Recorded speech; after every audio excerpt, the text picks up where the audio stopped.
Change the approach not change your aim. अपने ambition को ना बदलो वरना कहीं के नहीं रहोगे। वही लोग भटक जाते हैं जो अपने एम्स को बदलते रहते हैं और किसी किनारे पर नहीं पहुंचते। एक बात, आपको जो भी काम करना पूरी नियत से करो यार। मेरे उस्ताद कहते हैं लाइफ में एम और पाप एक होना चाहिए। आप कभी अपने एम को ना बदलो। आपने वो एम बनाया ही क्यों जब आप में इतना कॉन्फिडेंस ही नहीं था।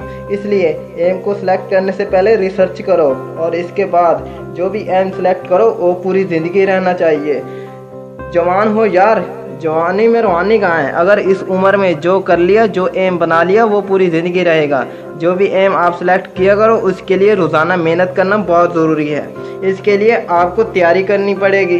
पता तो हो किस चीज़ की तैयारी करनी है। एक दिन डॉक्टर बनना है, दूसरे दिन इंजीनियर, तीसरे दिन सिंगर।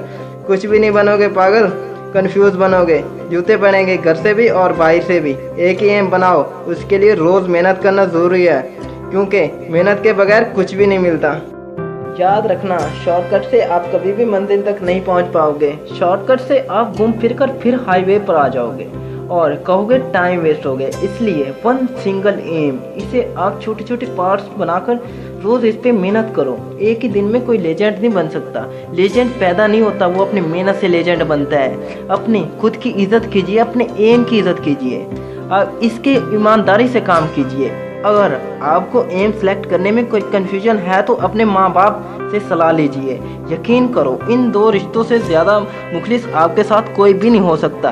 वो बिना मतलब के आपसे प्यार करते हैं। तुम्हें दूसरों से ज़्यादा खुद पे यकीन होना चाहिए। आपको खुद पे ट्रस्ट होना चाहिए। आपको आपसे ज़्यादा कोई भी नहीं जानता। आपके माँ बाप से ज़्यादा आपको कोई भी नहीं जानता। हाँ, आप उनसे डिस्कस कीजिए। जिस चीज़ में भी आपका मन लगता है उसके घर वालों को कन्वेंस करो। झगड़ा मत करो उनसे क्योंकि आपके फैशन के बारे में सिर्फ आप ही जानते हो। और अगर आप घर वालों को भी कन्वेंस नहीं कर पाओगे तो दुनिया को कैसे कन्वेंस करोगे।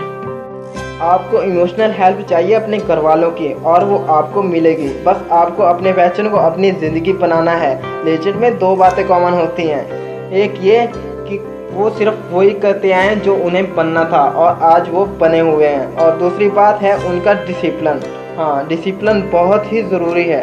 वो अपने एम की तरफ रोज़ाना बढ़ने के लिए मेहनत करती हैं। Stay focus. अब फोकस कैसे करोगे यार, आप स्टेबलाइज हो। अपने आप को एनालाइज करो। अपने आप को वक्त देना पड़ेगा। पूरी एनर्जी अपने फैशन में डाल दो, फिर देखना क्या मज़ा आता है। एक शिकायत बहुत कॉमन है कि टाइम कम पड़ जाता है। दुनिया में जितने भी बड़े लोग हैं, जितने भी सक्सेसफुल हुए हैं, सबके पास 24 ही घंटे थे।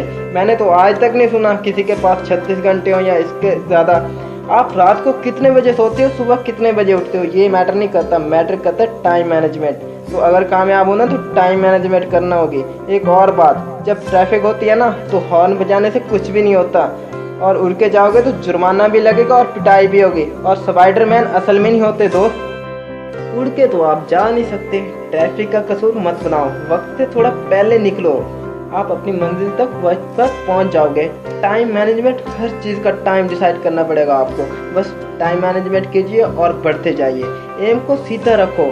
और एक बात, बेइज्जती होना बहुत ज़रूरी है। जब बेइज्जती होती है ना तो अंदर एक आग जल जाती है और यही आग आपको मजबूत बनाती है और आपको कामयाब बनाती है। रॉकेट को कभी देख लेना। हमें एक फेयर होना चाहिए। अगर मैंने ये नहीं किया तो मैं अपनी फैमिली के लिए रिस्पॉन्सिबल हूँगा।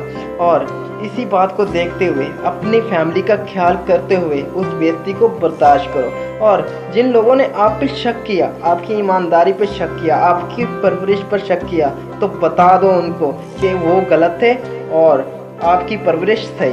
बात याद रखना, पहले मंडे आता है फिर दिन चलते हैं, डायरेक्ट संडे नहीं आ जाता। पंखे की हवा स्लो चलती है तो हमें नींद आती है, लेकिन जब ये आंधी की सूरत में आती है तो ये घरों को उड़ा के ले जाती है। इसलिए छोटी छोटी मेहनत करो। अगर कोई कन्फ्यूजन हो तो अपने पेरेंट्स के पास जाओ। एक बेटे की हालत अपने पेरेंट्स के सामने घायल परिंदे की सी होती है और जन्नत बताई गई है इनके कदमों तले। कोई भी प्रॉब्लम हो अपने पेरेंट्स के साथ शेयर करो। बुरे वक्त में दो ही चीज़ें काम आती हैं, एक अपने बाजुओं की ताकत और दूसरा आपका दिमाग। खुद को फिजिकली भी तैयार करो और मेंटली भी। ये वो चीज़ें हैं जो कंप्यूटर पर बैठ के नहीं होती, बाहर धूप में जाना पड़ेगा।